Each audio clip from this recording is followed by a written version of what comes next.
Well, this project started in 1969.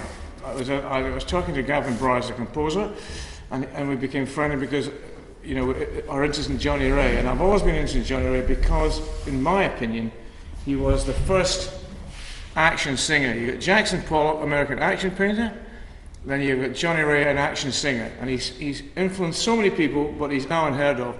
And Paul Tickell has got interested in it with me, and he's developed the thing even further, and he'll tell us a bit more about it. You once said to me it was, you'd mentioned Jackson Pollock, it was Barnett Newman meets Liberace. Yeah. Well, no, I just thought that would be quite good on the poster. I quite like the notion that it is as hard as a Barnett Newman painting, but it's kind of daft as a candelabra.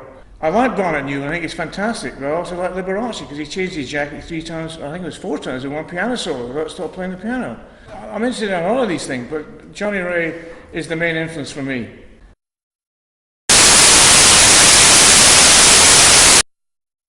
Because Johnny Ray was deaf, it's called Earache, an opera bouffon, how Elvis's quiff killed Johnny Ray. And in a sense, Elvis did kill him. He was the biggest star in the world. After Frank Sinatra's reign, it's like Johnny Ray took over. But Elvis came along and just blew him off the face of the earth almost. He disappeared.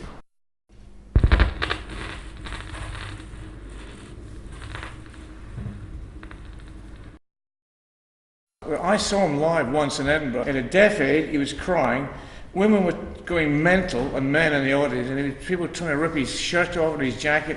It was absolute hysteria. What fascinated me with this thing was I couldn't work out how he could become so successful without having what appeared to be not much talent. The main talent was him going and hitting his Deaf Aid and falling about on a piano and falling on the stage and banging about. Did you get your pose from Johnny Ray? Yeah. The piano was his plinth? Yeah. Yeah, the piano, but I didn't realise he threw himself on the piano 3 or 4 times in one song. And I suddenly thought, my God, I've maybe seen this subconsciously and I've got the plinth from him. The work was more important than the singing, and all the songs he sang, most of them were about crying or rain or water, clouds. Well, there's a medical condition, dacryphilia, oh, really? which is a love of tears, really? and a predisposition to cry. Did you just make that up? And to enjoy crying.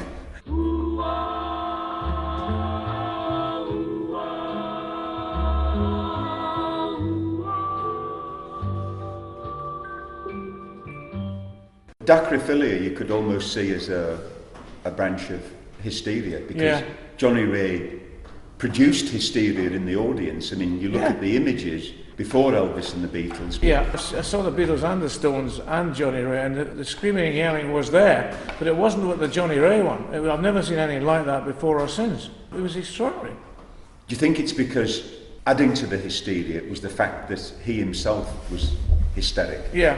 A kind of hysteric. Must have been. Well, the What's My Line, the television quiz show, is where Johnny Ray, he was the mystery guest, and as the mystery guest, he met Dorothy Kilgallen, who was a society wit, woman about town, very close friend of Marilyn Monroe, but she was also a journalist. She was one of the first people ever to write about UFOs in the 50s, but she also challenged the Warren Commission into the Kennedy assassination, and in fact, she was the last person to interview Jack Ruby, who of course shot Lee Harvey Oswald.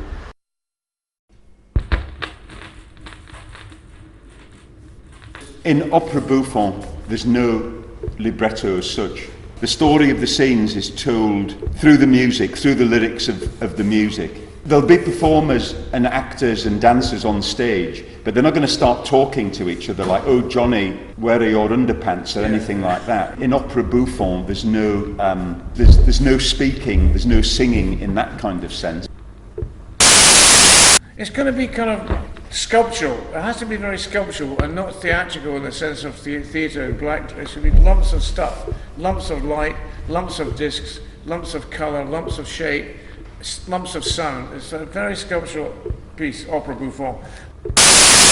There's also the opera bouffon, which Rameau, the 18th century composer, wrote, and what he was trying to do was, I don't want to write these classical operas anymore, I'm going to write opera bouffon. And you can call it what you like, because I'm going to use a lot of dance. I've been very influenced by seeing a bunch of Native Americans prancing around the court for the king. I want to put that in my operas and get away from classicism.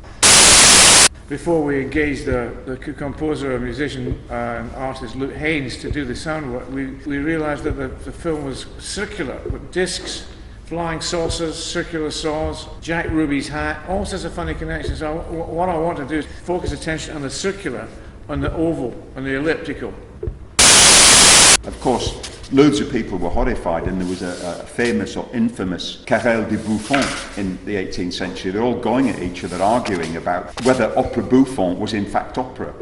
I think we might get a similar problem with the opera purists, but opera bouffon is a form.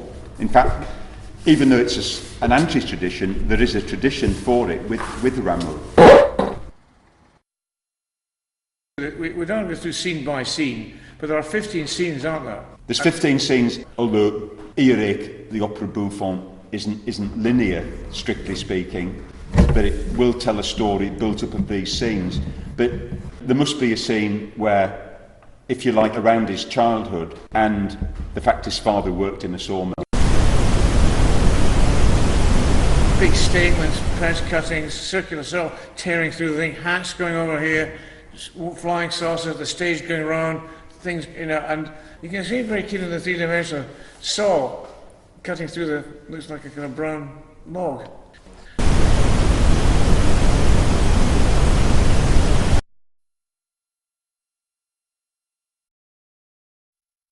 And the blackboard, the clues on the blackboard. There's lots of clues in this thing, what's the film that he saw when he was a child? Murder on the Blackboard. Yes, he saw a film with his mother, Murder on the Blackboard. Yeah. And it's a music teacher or a teacher at the school who is murdered, but the clue, probably with his dying breath, yeah, he chalked some sort of symbols on the board, and those symbols are a clue to the murder. He saw the film with his mother, and it had a big effect on him. So we'll work a lot with clues put on the blackboard, and there'll be a real clue to the story. And as you say, because Luke's written a song about the idea of seven-letter words, and they're very powerful in Johnny Ray's life, like Presley, alcohol, benzene. There's loads of others. Yeah. Johnny Presley. And some people have said him seeing that film had a very powerful effect in terms of, I want to be up there, I want to be on the screen, I want to be a star.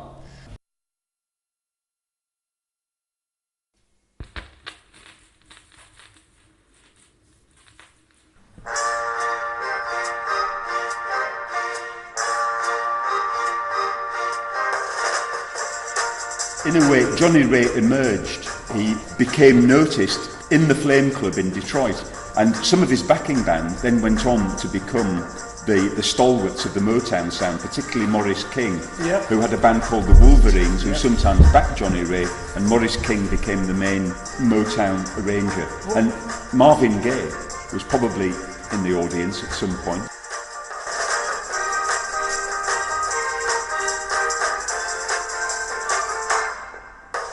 I came up with this notion years ago, but Paul was added all this other stuff. But what I didn't know was that when I was buying Johnny Ray records when I was 11 and 12, I didn't know that, and they were OKEH records. It was sepia record, wasn't it? Yeah, OKEH was a so-called race or sepia label. Yeah. A lot of black artists. Johnny Ray was in fact signed to it. That's when right. he was first heard over the radio, people thought he was a black woman. Some wag once said, inside Johnny Ray there's a black female impersonator screaming to get out.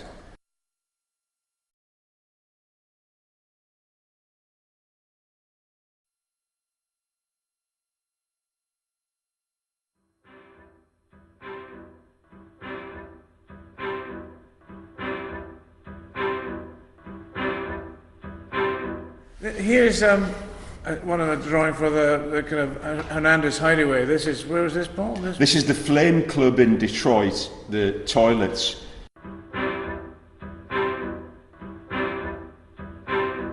This is the kind of projected lavatory scene.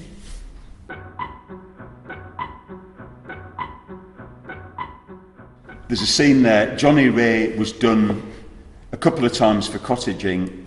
In spite of being married, and she said she'd straighten him out. In fact, Johnny, well, who knows? He certainly liked men. There are accounts of him in the Flame Club in Detroit being fondled by black drag artists in kilts and so on and so forth.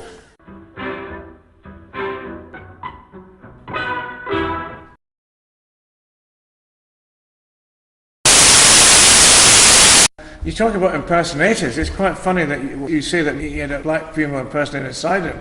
But when he was at his height, every music hall town in Britain had a Johnny Ray impersonator. So on a Saturday night, maybe 50, 60 years ago, there'd be like all the upper music halls up and down the country, there'd be a Johnny Ray impersonator on the stage, going, you know? Because I was interested in impersonation. And when I first started at St Martin's, I used to do a lot of sculptural impersonations, impersonate other people's sculptures.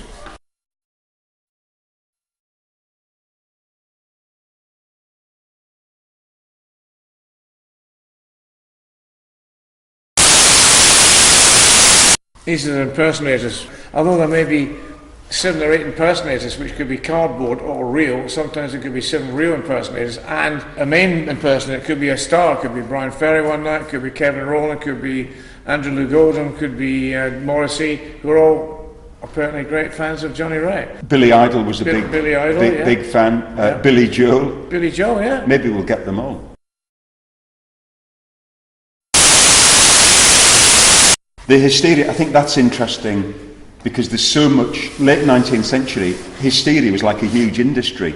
You know, it was studied in Paris at the Salpêtrière by Charcot. Freud was there, all the painters of the day went, and it's like the dancers in the Salpêtrière where all the hysterics were confined for treatment. You know, were they hysterics or were they dancers? Yeah. And I would say that they were both, and it's like saying an opera bouffon. I mean, on one level it's art, and on another level it's like a mental condition. It's like a disease. This is this montage of things. All these are just drawings to try to give me a kind of feeling how the thing might look. Bits of disc, bits of light, circular saucers, flying saucers, and a very good hat scene, because there's good footage of all that. They've all got these big hats on. It's like, well, a circular hat things which kind of relate to the circular saw, the disc, and of course, in a very flying saucer, UFO. And Jack Ruby's hat.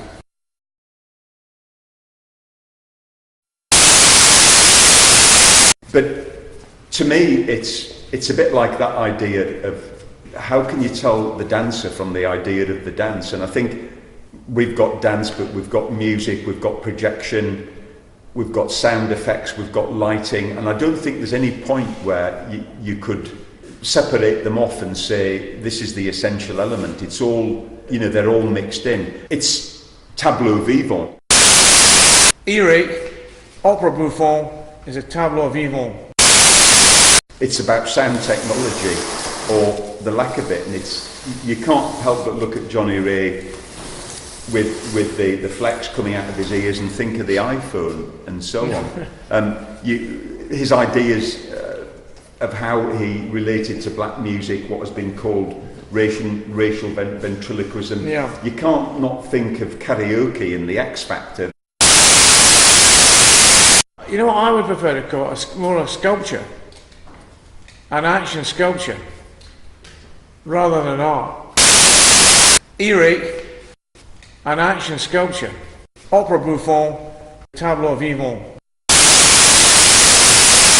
It's live because there'll be dancers, performers. Yeah. Some of the music will be pre-recorded, but the music in it, of course, is live. It will be performed by Luke Haynes and a small band.